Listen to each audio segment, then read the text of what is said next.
Hey, I'm live. Hello, can you hear me, everyone? Or maybe I need to. I'm not sure if you can hear me, but I can use my earphones. Okay, so I'll try to use my earphones.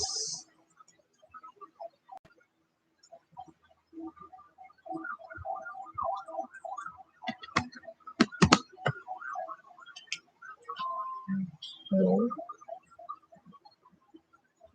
all right.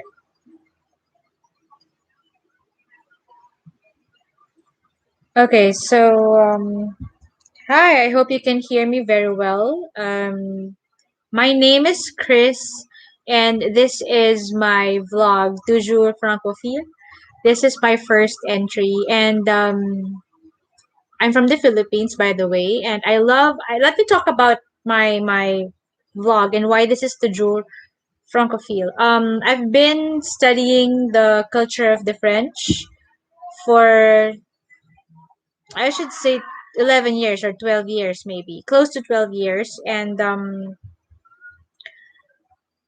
I've been really obsessed with the French culture, the people, the lifestyle of the French, even their literature. And in fact, I have this entire library of, I have a shelf dedicated to French things, to French books, French fashion, everything.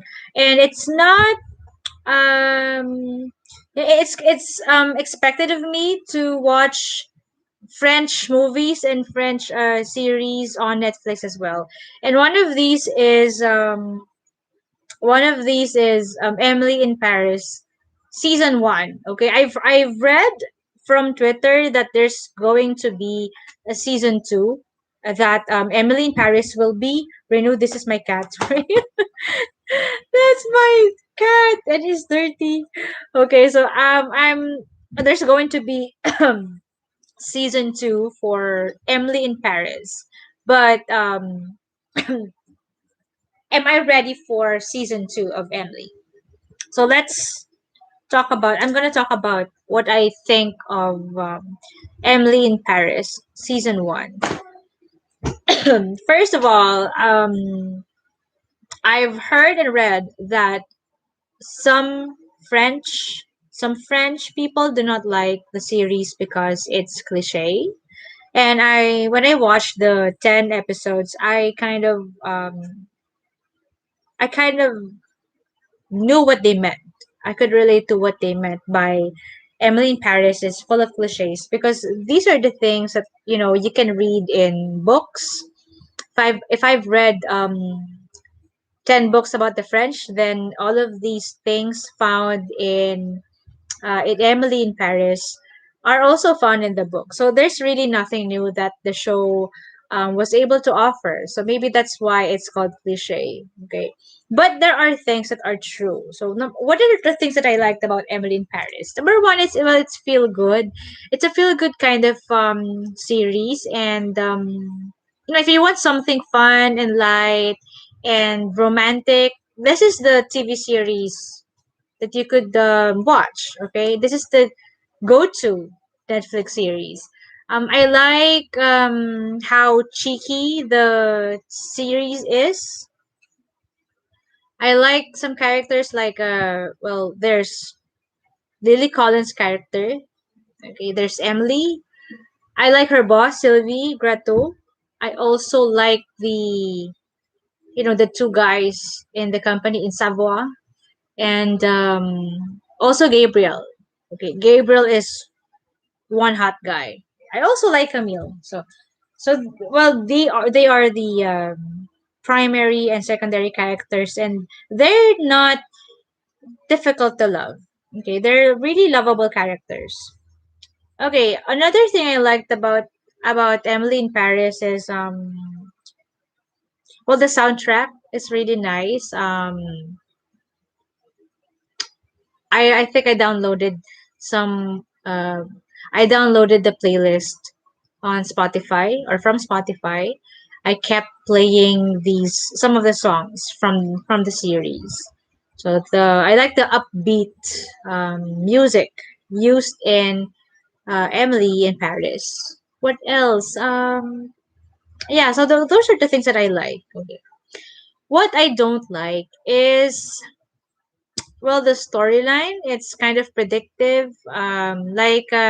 It's predictive that it's not realistic anymore because Emily always has this. She's the typical heroine, you know. It's a fairy tale story. There's a problem, and at the end of the day, Emily solves everything. I mean, she was almost fired from Savoie, and yeah, she got into a major debacle, but she was able to save the day still. So it's not really realistic. What else? Some people say that it's not realistic. Uh, her her IG is not realistic. You know, like garnering a lot of followers in a day is not realistic. So, like I said, I couldn't really expect so much from Emily in Paris because a fairy tale type of um it's a fairy tale type of story. Okay, it's just set in Paris, and that makes it glamorous and chic. Okay, but if we're going to look for something French in it, I don't think you can find any. Okay, there is nothing French in it. What I do know is it's the American perspective of what it means to be French. Okay, so if you want to know more about the French culture, watch like French shows. There's a similar Netflix series. Um, I hope I can remember.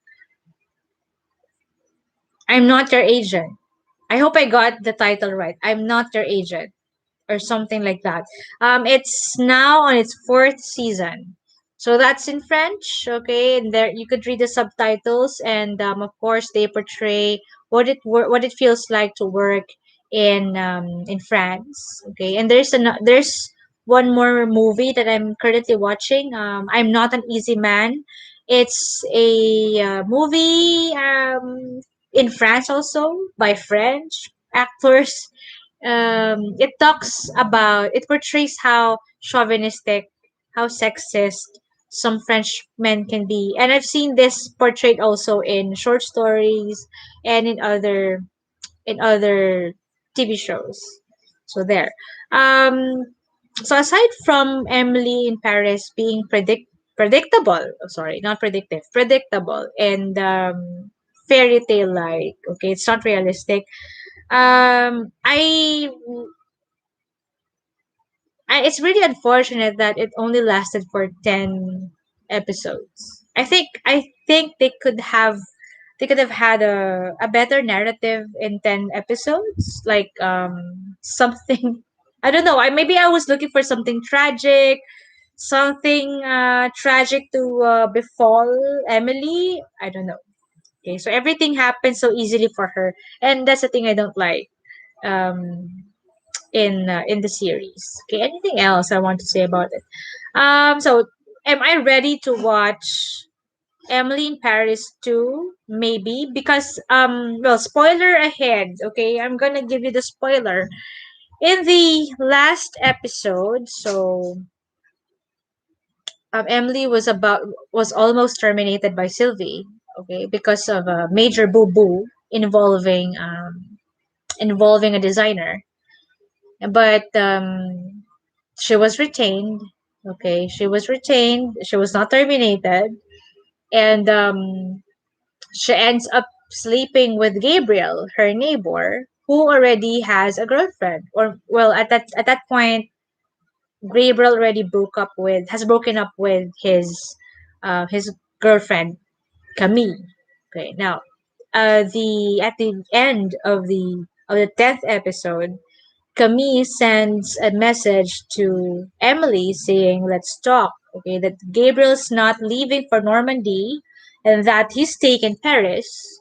So she and Emily should talk. and that makes Emily really anxious. So I think what viewers are rooting for is that this love triangle, and they wanted justice for Camille because she's like the ex that was shoved aside for Emily, and a lot of viewers didn't like that. So they wanted to see how things would turn out for the three of them, since Emily and Camille are really good friends. So that's, well, really complicated. So there, I think that's what's interesting and intriguing about season 2. I'd like to see more of how Emily would navigate, the complicated French working system.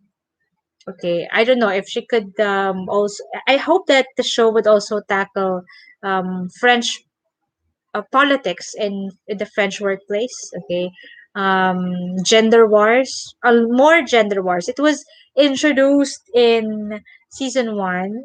Okay, but I don't think it was elaborated.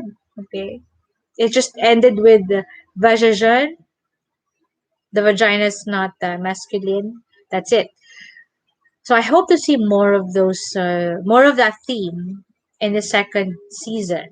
What else? I'm also rooting for Sylvie Grato. Okay, I hope that the show would explore more about the relationship between Sylvie and Emily. They have this love hate relationship, and I'd like to see the writers sees more about it, like portray, I don't know, a mother daughter kind of relationship between the two.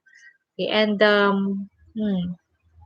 yeah, maybe she could not just stand as a boss, but maybe like a mentor, or like a mother figure to Emily.